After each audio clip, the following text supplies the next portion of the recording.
सरकार के तमाम दावों और जनता के जनादेश के बावजूद विपक्षी दल केंद्र सरकार पर लगातार हमलावर हैं।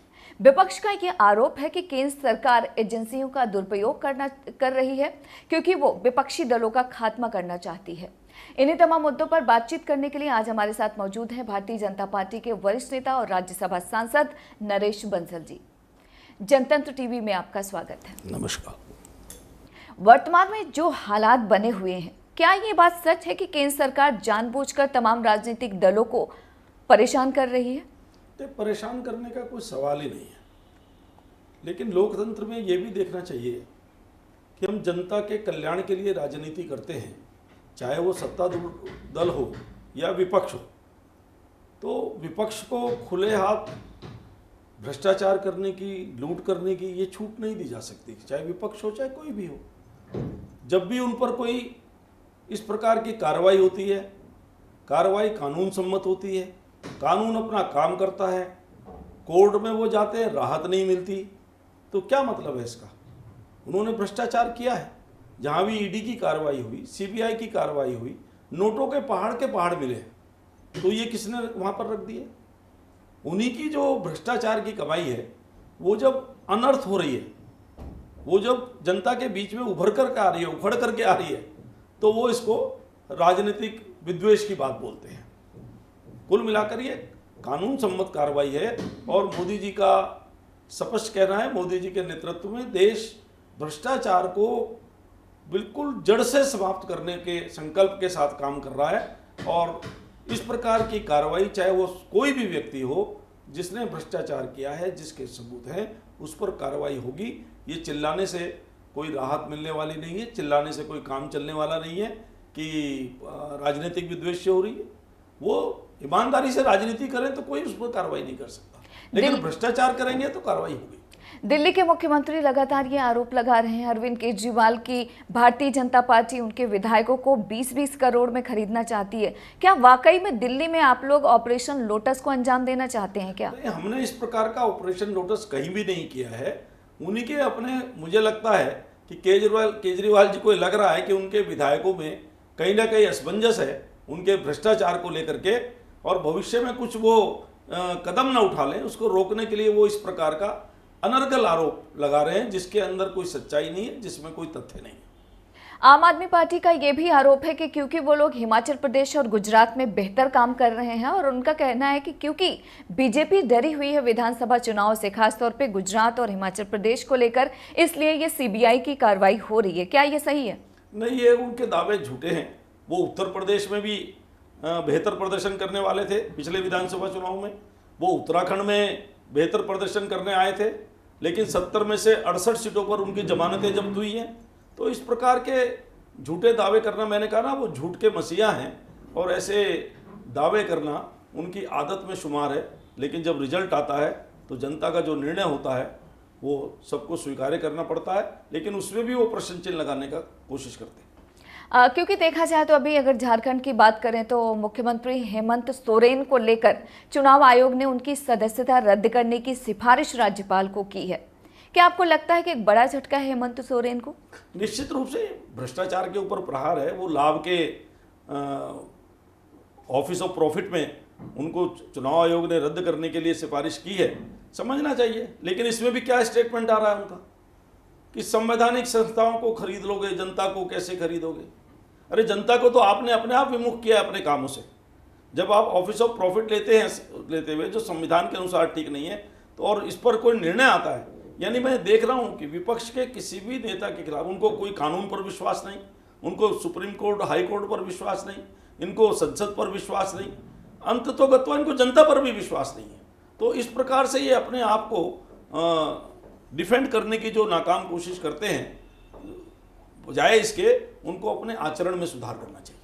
क्योंकि देखा जाए आप लोगों पे आरोप सीबीआई और ईडी के दुरुपयोग का इसलिए भी लगता है कि जहां पर भी बीजेपी की सरकार नहीं है, छापे वहीं पर पड़ रहे हैं। बिहार की यदि बात करें तो आरजेडी, तेजस्वी यादव, लालू प्रसाद यादव के जो करीबी थे, उनके यहाँ सीबीआई के छापे पड़ते हैं। तो आपके ऊपर क्यों ना ये आरोप लगे? क्योंकि जहां पर बीजेपी का शासन है वहां पर तो कोई छापेमारी नहीं है। तो आखिरकार जनता भी जानना चाहती है कि बीजेपी पर ये आरोप क्यों ना लगे कि आप लोग राजनीतिक साजिश कर रहे हैं। देखिए, सब जानते हैं कि हमारा नेता एक ईमानदार नेता है। मोदी जी के नेतृत्व में, अमित शाह जी के और जेपी नड्डा जी के नेतृत्व में पार्टी चारों तरफ विस्तार हो रहा है। आज विश्व की सबसे बड़ी पार्टी बनी है। तो जनता ने हम पर विश्वास किया है, जनता का हम पर भरोसा है। 8 वर्षों में मोदी जी के मंत्रिमंडल पर किसी पर कोई आरोप नहीं है। ऐसे ही हमारी राज्य सरकारों पर भी कोई आरोप नहीं। कोई आरोप तो लगाए। अगर हम कोई कार्रवाई नहीं करते तो कोर्ट खुला है ना। खाली ये कह देने से वो ये बताएं कि वो ईमानदार हैं, उन्होंने भ्रष्टाचार नहीं किया इसलिए कार्रवाई हो रही है। भ्रष्टाचार ही है, भ्रष्टाचार के नोटों के पहाड़ मिल रहे हैं तो कार्रवाई क्यों नहीं होनी चाहिए? वो पैसा किसका है? वो टैक्स पेयर का पैसा है, वो जनता का पैसा है। तो उसको रक्षा करने के लिए कार्रवाई करना कोई गलत है क्या? उनको ये बताना चाहिए कि वो कितने ईमानदार हैं। अगर वो ईमानदार है, उन पर कार्रवाई हो रही है तो मैं माफ़ी मांगूंगा। लेकिन वो भ्रष्ट हैं, उन पर कार्रवाई क्यों नहीं होनी चाहिए? लेकिन विपक्ष का यही तो आरोप है कि हिमंता बिश्व शर्मा असम के मुख्यमंत्री जब तक बीजेपी में नहीं थे तो उनके ऊपर कार्रवाई चल रही थी, इंक्वायरी थी। लेकिन जब वो बीजेपी में आ गए तो बीजेपी की वॉशिंग मशीन में वो साफ हो गए, वो धुल गए, वो पाक साफ हो गए। तो आरोप तो है ना। नहीं, कानून की जो प्रक्रिया है, ईडी का, सीबीआई का, जिस पर भी केस रहा होगा, उन्होंने कानून उसमें देखा होगा ना। वो भी कोई वैसे तो नहीं करते, वर्षों तक वो इन्वेस्टिगेशन करते हैं, उसमें कोई सबूत मिलते हैं, तथ्य मिलते हैं तो उन पर आगे की कार्रवाई होती है। उन पर नहीं मिले होंगे तो इस प्रकार का आरोप लगाना गलत है। क्योंकि देखा जाए ये आरोप ना केवल बिहार के जो अपोजिशन लीडर हैं वो लगा रहे हैं, झारखंड में हेमंत सोरेन का भी आरोप है। दिल्ली की यदि बात करें तो कांग्रेस परिवार भी सीबीआई और ईडी से परेशान है। राहुल गांधी भी ये लगातार आरोप लगा रहे हैं कि नेशनल हेराल्ड मामले में जानबूझकर सोनिया गांधी और राहुल गांधी को परेशान करने की कोशिश की जा रही है। नेशनल हेराल्ड मामले में वो कोर्ट से बेल पर हैं। अगर उन पर कोई आरोप गलत है तो उनको बेल लेने की कहाँ जरूरत पड़ती? वो बेल पर हैं, वो आरोपी हैं। 5,000 करोड़ का मामला है। सबने देखा है किस प्रकार से 50 लाख रुपए में नेशनल हेराल्ड की संपत्ति हत्या ली गई। तो इस प्रकार से संकल्प है मोदी जी के नेतृत्व में भारतीय जनता पार्टी का, किसी को भी जनता का एक पैसे का भी दुरुपयोग करने की इजाज़त नहीं मिलेगी और सबसे रिकवर होगी और वो जनता के हित में उपयोग होगी। अब बात करते हैं उत्तराखंड की। आप उत्तराखंड से ही आते हैं। बीजेपी ने वहां पर इतिहास रचा, दूसरी बार भारी बहुमत के साथ आप लोग सत्ता में आए। लेकिन कांग्रेस पार्टी अब ये आरोप लगा रही है कि जिन मुद्दों, जिन वायदों को लेकर आप सत्ता में वापसी किए थे उत्तराखंड में, खासतौर पे महंगाई और बेरोजगारी को लेकर, आप लोग जनता को राहत नहीं दे रहे हैं। नहीं, जितनी राहत हमने दी है, कांग्रेस अपना ट्रैक रिकॉर्ड बताए कब दी है। हमने पूरे विश्व में जो महंगाई की स्थिति है, विश्व के सब देशों में डबल डिजिट में महंगाई है, हम तो 6% के आसपास हैं। और कांग्रेस अपना रिकॉर्ड बताए 2004 से लेकर 2014 तक उनके शासन में डबल डिजिट में हमेशा महंगाई रही है। हम तो सिंगल डिजिट में 4 से 6% के बीच में है, उसको नियंत्रण रख रहे हैं। और जब महंगाई की दर बढ़ी तो हमने कितनी तेजी के साथ पेट्रोल पर, डीजल पर एक्साइज ड्यूटी कम की, जीएसटी पे तो आया नहीं है, वो एक्साइज ड्यूटी कम की। लेकिन कांग्रेस जिन राज्यों में रूलिंग कर रही है उन्होंने वहां पर वैट नहीं घटाया। अगर उन पर महंगाई की इतनी चिंता थी तो राजस्थान में वैट क्यों नहीं घटाया? महाराष्ट्र में उनकी सरकार थी, वैट क्यों नहीं घटाया? हमने उत्तराखंड में भी वैट घटाया और सरकार ने सेंटर में भी एक्साइज ड्यूटी घटाई। तो हमने राहत देने का काम किया जनता का। जनता हम पर विश्वास करती है। उन ये आरोप वो पहले से लगा रहे हैं, उसके बाद तो हम चुनाव में जीत कर आए हैं। अभी जनता ने हमको प्रचंड बहुमत दिया है। दिक्कत क्या है? सबसे बड़ी, कांग्रेस के पास ना नेता है, ना नीति है, ना नीयत है और उनकी विश्वसनीयता धीरे धीरे जनता में समाप्त हो रही है। इन्हीं मुद्दों को लेकर, खासतौर पे महंगाई और बेरोजगारी को लेकर अब कांग्रेस पार्टी जगह जगह पर चौपाल लगा रही है। क्या आपको लगता है कि इसका असर जनता में पड़ेगा? मुझे याद आ रहा है कि 2017 के चुनाव में या 2019 के लोकसभा चुनाव में उन्होंने उत्तर प्रदेश में खाट बिछाकर चौपाल लगाई थी और जहां लगाई थी वो लोग खाट ही ले गए थे, खाट ही उनकी खटिया उलट गई। तो चूंकि विश्वसनीयता नहीं है, वो जनता के लिए कोई कर नहीं रहे, अपनी फेस सेविंग के लिए कर रहे हैं। जनता का उन्होंने दिल जीतना नहीं है, जनता उन पर विश्वास नहीं कर रही। तो वो किस चौपाल लगा लें, खाट वाली चौपाल लगा लें, कोई परिणाम निकलने वाला नहीं है। इसके अलावा अगर उत्तराखंड की बात करें तो अभी हाल ही में कई भर्तियों में घोटाले का मामला सामने आया है। कांग्रेस प्रदेश अध्यक्ष करण माहरा का ये कहना है कि भाई भतीजावाद हुआ है, भ्रष्टाचार को अंजाम दिया गया है। क्या आपको लगता है कि इस पूरे मामले में सही तरीके से जांच हो रही है? निश्चित रूप से अगर जांच सही तरीके से नहीं होती, हमारी सरकार का रिकॉर्ड है, NH 74 में हमने जांच की, लगभग 2 दर्जन लोगों को जेल भेजा, जिसमें PCS लेवल के भी 2 अधिकारी थे। उसके बाद हमने IAS लेवल के अधिकारी को जेल भेजा। हमने ये किया है। सचिवालय में अपर सचिव लेवल के लोगों को गिरफ्तार किया है, निलंबित किया है। तो जांच ठीक प्रकार से हो रही है, तभी तो लोग पकड़ में आ रहे हैं। और हमने कोई भेदभाव नहीं किया। हमारी पार्टी का हाकम सिंह जिला पंचायत का सदस्य था, हमने उसको भी अरेस्ट किया है। तो हम ये नहीं देखते कि विपक्ष का है, विपक्ष का है। भ्रष्टाचार जहां भी है उस पर प्रहार होगा, मजबूती के साथ प्रहार होगा और भ्रष्टाचार की जड़ों को समाप्त किया जाए। क्योंकि इन्हीं तमाम घपलों को लेकर कांग्रेस पार्टी ये कह रही है कि जिस तरीके से घोटाला हुआ है, CBI जांच की जरूरत है। तो क्या आप लोग करवाएंगे? मैं ये कांग्रेस से सवाल करना चाहता हूं कि वो बताए कि CBI में उनका विश्वास है, उनका कोर्ट में विश्वास है। जब उनके खिलाफ CBI की जांच होती है तो कहते हैं सरकारी एजेंसी का दुरुपयोग हो रहा है। वैसे वो CBI जांच की मांग करते हैं। अगर CBI पर उनका विश्वास है तो सारी जांच CBI क्यों नहीं दे? फिर वो ये क्यों कहते हैं कि दुरुपयोग हो रहा है? उनका किसी पर विश्वास नहीं है। जो उनके लिए सहज होता है वो उसकी बात करते हैं। इसके अलावा अगर अग्निवीर की बात करें तो इस योजना को लेकर केंद्र सरकार बहुत ज़्यादा उत्सुक है और कह रही है कि देश भर के जो युवा हैं वो भारी संख्या में अग्निवीर बनने को तैयार हैं। लेकिन आपके ही मंत्री हैं सतपाल महाराज, उन्होंने ये कहा है कि अग्निवीर जो योजना है इसमें संशोधन की ज़रूरत है। क्या आपको लगता है कि इस पर विचार करने की ज़रूरत है? कुछ खामियां हैं, उन्होंने कहा तकनीकी खामियां हैं, खासतौर पर उत्तराखंड को लेकर। देखिए, अग्निवीर योजना ये सेना के क्षेत्र में, रक्षा के क्षेत्र में एक बहुत बड़ा रिफॉर्म है और युवकों को बड़ी संख्या में अवसर देने वाला है। उनको एक रक्षा के क्षेत्र में स्किल डेवलपमेंट का प्रोग्राम है।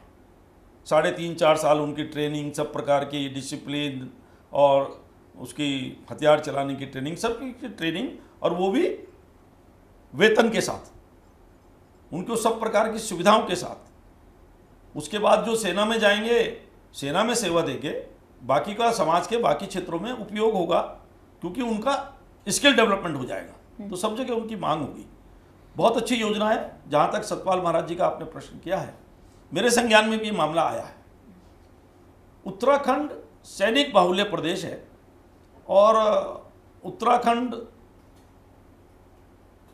3-3 सेनाओं, 3-3 देशों से, तिब्बत की सीमा हमसे लगती है, नेपाल की सीमा हमसे लगती है, चीन की सीमा हमसे लगती है। तो उत्तराखंड का ट्रैक रिकॉर्ड सेना में उज्जवल ट्रैक रिकॉर्ड है। प्रत्येक परिवार से औसत लगभग एक व्यक्ति सेना में है, सेना में जाना चाहते हैं। और मेरे संज्ञान में भी आया है कि जनरल विपिन रावत ने हमको एक छूट दी थी हमारे युवकों को कि उनकी हाइट 170 सेंटीमीटर के बजाय 163 सेंटीमीटर हो, उनको अलाउड किया जाए। क्योंकि हम सब जानते हैं प्राकृतिक रूप से पर्वतीय राज्य के युवाओं की हाइट थोड़ी कम होती है, लेकिन उनके साहस में, उत्साह में कमी नहीं होती। तो उनको अवसर मिले, इसके लिए मिली थी। और अगर ये छूट मिली थी तो मैं भी इससे सहमत हूँ कि 163 सेंटीमीटर पर ही उनका चुनाव हो और ये छूट उत्तराखंड और पर्वतीय राज्यों को मिलनी चाहिए। मैंने भी इस संबंध में रक्षा मंत्री जी को एक पत्र लिखा है, क्योंकि वो विदेश में थे, पत्र लिखा है। इसके अलावा अगर लोकसभा चुनाव की बात करें, पिछले लोकसभा में खासतौर पे उत्तर प्रदेश में कई ऐसी जगहें थी, 1 दर्जन से ज़्यादा, जहां पर बीजेपी का प्रदर्शन बेहतर नहीं रहा।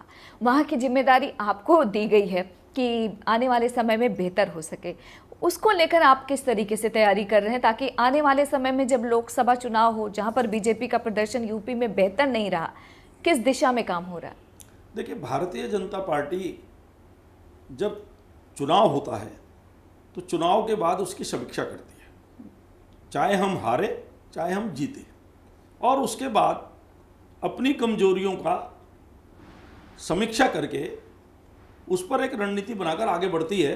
यानी चुनाव होते ही हम अगले चुनाव की तैयारी शुरू कर देते हैं, तो उसकी तैयारी सब जगह चल रही है। हमारा लक्ष्य है कि उत्तर प्रदेश में हम 80 की 80 सीटें जीतें, उत्तराखंड में हम 5 की 5 सीटें जीतें, हिमाचल में हम 4 की 4 सीटें जीतें, पंजाब में हम सब सीटें जीतें, हरियाणा में सब जीतें, Rajasthan, Madhya Pradesh, Gujarat, south, north east, south west, सब जगह बीजेपी का आज इतना विस्तार हुआ है, कार्यकर्ता है, तो उनका समावेश हमारे यहाँ कहा जाता है काम के लिए कार्यकर्ता और कार्यकर्ता के लिए काम। तो उस योजना पर हम काम कर रहे हैं। इसके अलावा अगर उत्तर प्रदेश की बात करें तो भाजपा ने भूपेंद्र सिंह चौधरी को एक बड़ी जिम्मेदारी है, प्रदेश अध्यक्ष बनाया है।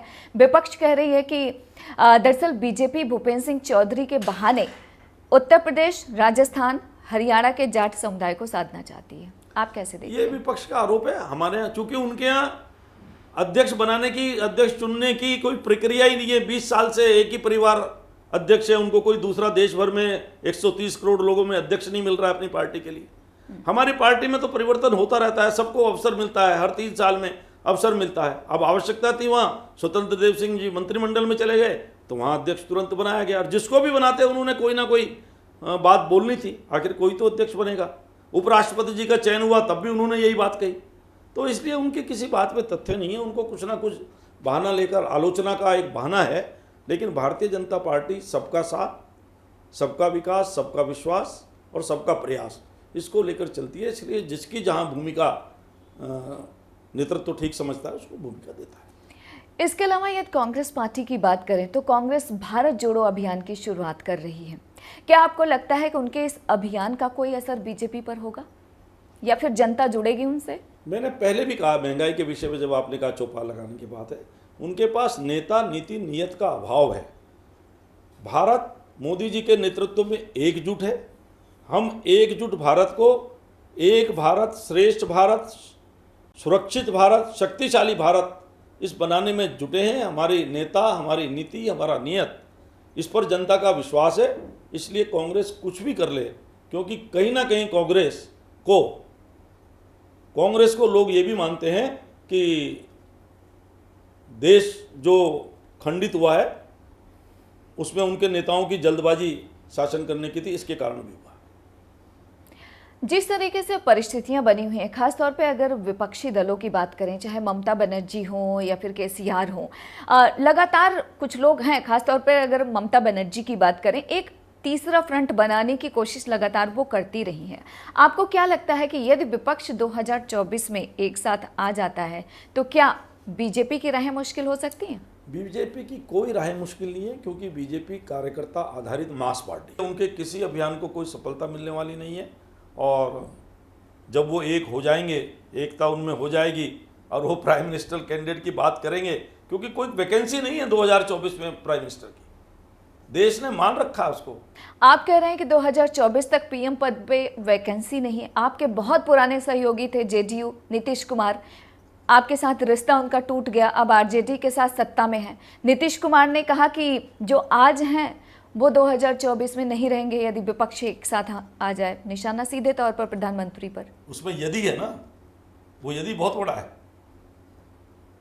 यदि बहुत बड़ा है, क्योंकि उसमें हर आदमी, ममता दीदी कहती है मैं प्रधानमंत्री के दावेदार हूँ, केजरीवाल कहते हैं मैं दावेदार हूँ, राहुल कहते हैं मैं दावेदार हूँ, नीतीश जी चौथे उसमें और जुड़ गए, और किसी ने और बात की तो कल को शरद पवार जी हैं, उद्धव जी हैं, तो सारे तो प्राइम मिनिस्टर के दावेदार हैं।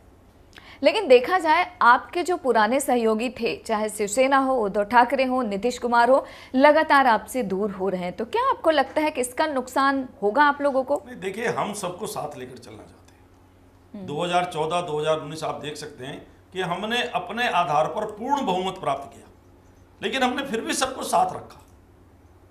हमने एनडीए की सरकार बनाई, बीजेपी की नहीं बनाई।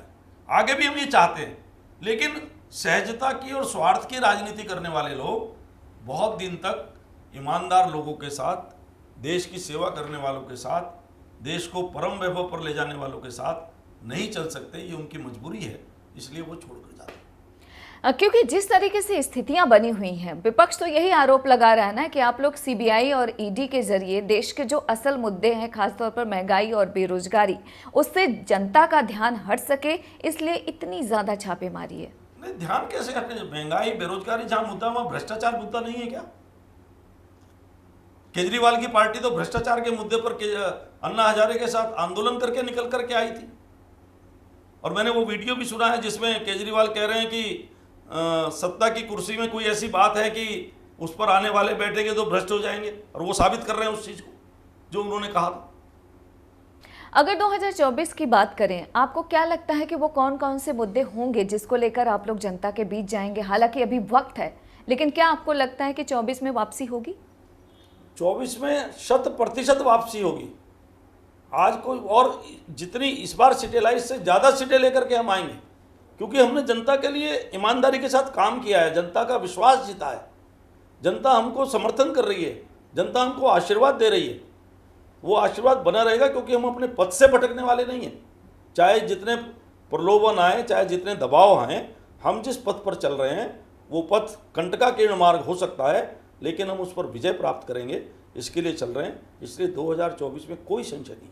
क्योंकि देखा जाए, अगर उत्तर प्रदेश की ही बात करें तो अखिलेश यादव लगातार योगी सरकार पर निशाना साधते रहते हैं। असदुद्दीन ओवैसी हैदराबाद में बैठकर लगातार बीजेपी पर ये तंज कस रहे हैं कि आप लोग जानबूझकर एक खास समुदाय को टारगेट कर रहे हैं।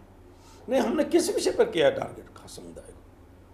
लेकिन हम ये भी तो नहीं कर सकते कि खास समुदाय उनके भड़काने पर आकर के इस प्रकार के हिंसक प्रदर्शन करे, इस तरह के हिंसक नारे लगाए, सर तन से जुदा।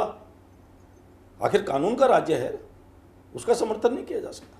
क्योंकि तेलंगाना में तो ऐसा हुआ, अभी हाल ही में टी राजा गिरफ्तार भी हुए। हालांकि उनको जमानत कोर्ट ने दिया, उसके बाद भी वहां पे बहुत ज़्यादा बवाल है कि बेल क्यों मिली। हालांकि ये कोर्ट की अदालती कार्रवाई है, लेकिन नारे तो लगातार लग रहे हैं। इस पर आप लोग क्या करेंगे? मैं यही कह रहा हूँ, असदुद्दीन जैसे नेताओं को आगे आकर के इन चीज़ों को रोकना चाहिए। अपने समुदाय की नफरत जो फैलती है इस प्रकार के नारों से फैलती है, और देश अब जाग चुका है, उठ चुका है, चल रहा है, देश आगे बढ़ रहा है। उसको कोई भी बिगड़ नहीं डाल सकता, उसको कोई भी रोक नहीं सकता। आखिरी सवाल आपसे जुड़ा हुआ है। यदि आपकी बात करें तो बताया जाता है कि मात्र 8 साल की उम्र में ही आप स्वयं सेवक बन गए। लंबा समय आपने संगठन में गुजारा, उसके बाद राज्यसभा सांसद बने। देहरादून, उत्तराखंड से लेकर दिल्ली तक के सफर को आप कैसे देखते हैं? देखिए, मैंने 8 साल की उम्र में मैं संघ का संसेवक बना, और उस संघ स्थान की मिट्टी से, उसकी रगड़ से जो कुछ मैंने सीखा वह सब संघ की देन है। संघ के जो वरिष्ठ कार्यकर्ता कहें, उनका जो मार्गदर्शन मिला, उसको जो हमने जीवन में अपनाया, उससे हम सेवा के क्षेत्र में आगे बढ़े। संघ के कार्यकर्ता रहते रहते मैंने दायित्ववान कार्यकर्ता में रहा, सब प्रकार के दायित्व का निर्वहन किया। उसके साथ साथ मैंने अपने वैचारिक संगठनों में, विद्यार्थी परिषद में काम किया, भारतीय मजदूर संघ में काम किया, हिंदू जागरण मंच में काम किया, स्वदेशी के आंदोलन में काम किया, और राम जन्मभूमि के शिला पूजन का मैं संयोजक था।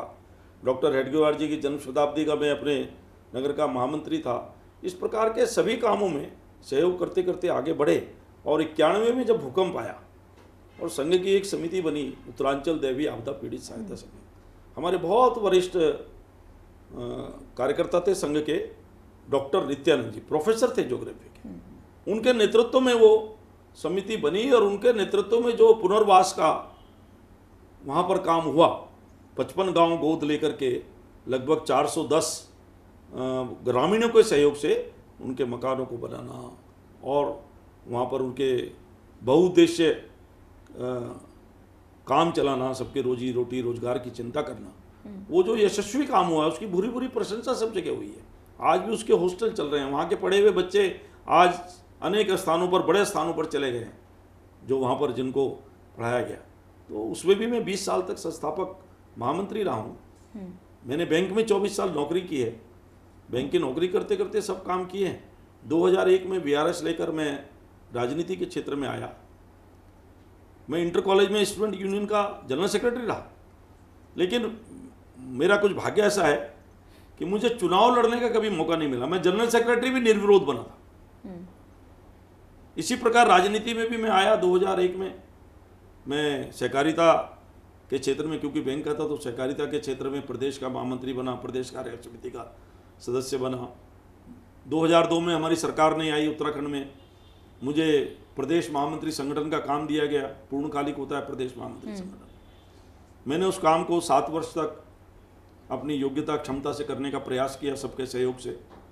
2009 में हमारी सरकार आ गई उत्तराखंड में, 7 में। उस समय मैं आवास विकास परिषद का चेयरमैन बना। 2006 में जो मैं याद करता हूँ, सबके प्रयास से पहली बार उत्तराखंड में भारतीय जनता पार्टी की राष्ट्रीय कार्य समिति हुई। मोदी जी से मेरा पहला परिचय उस कार्य समिति में हुआ। नमस्कार वगैरह बाकी कार्य समितियों में होती थी, मैं जाता था कार्य समिति, लेकिन जब वो देहरादून आए और मैंने उनका करेज देखा कि अधिकांश लोग उनके पास फोटो खिंचाने जा रहे थे, बाकी से भी खिंचा रहे थे, लेकिन उनका आकर्षण था जब तक गुजरात मॉडल सामने आ गया था। तो वो भी एक ऐतिहासिक क्षण था। उसके बाद वहाँ नहीं हुई। उसके बाद अटल जी की एक सभा हुई ज़बरदस्त, वहाँ पर हमारी सरकार आई।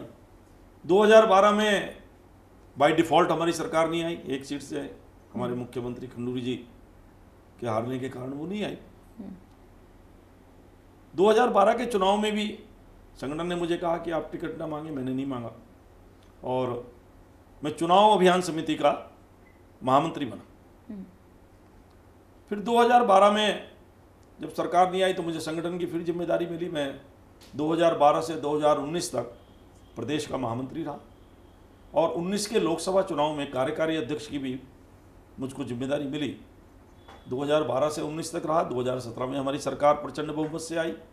2019 में जब मैं कार्यकारी अध्यक्ष था, सबके सहयोग से वरिष्ठ नेतृत्व के मार्गदर्शन में, मोदी जी के मार्गदर्शन में हमने 5 सीटें जीती और जनवरी 2019 से अक्टूबर 2020 तक मैं 20 पॉइंट प्रोग्राम इम्प्लीमेंटेशन कमेटी का वाइस चेयरमैन रहा, जिसके चेयरमैन मुख्यमंत्री होते हैं। कैबिनेट रैंक मुझे मिला और उसके बाद अक्टूबर में मेरी घोषणा राज्यसभा के लिए हुई, तब से मैं इस काम को कर रहा हूँ। आपने हमें समय दिया, उसके लिए आपका बहुत बहुत शुक्रिया। नमस्कार। तो आप सुन रहे थे भाजपा के राज्यसभा सांसद नरेश बंसल जी को, जिन्होंने तमाम सवालों के जवाब बड़े ही बेबाकी के साथ दिए। फिलहाल आप हमें और हमारी टीम को इजाजत दीजिए और देखते रहिए जनतंत्र टीवी।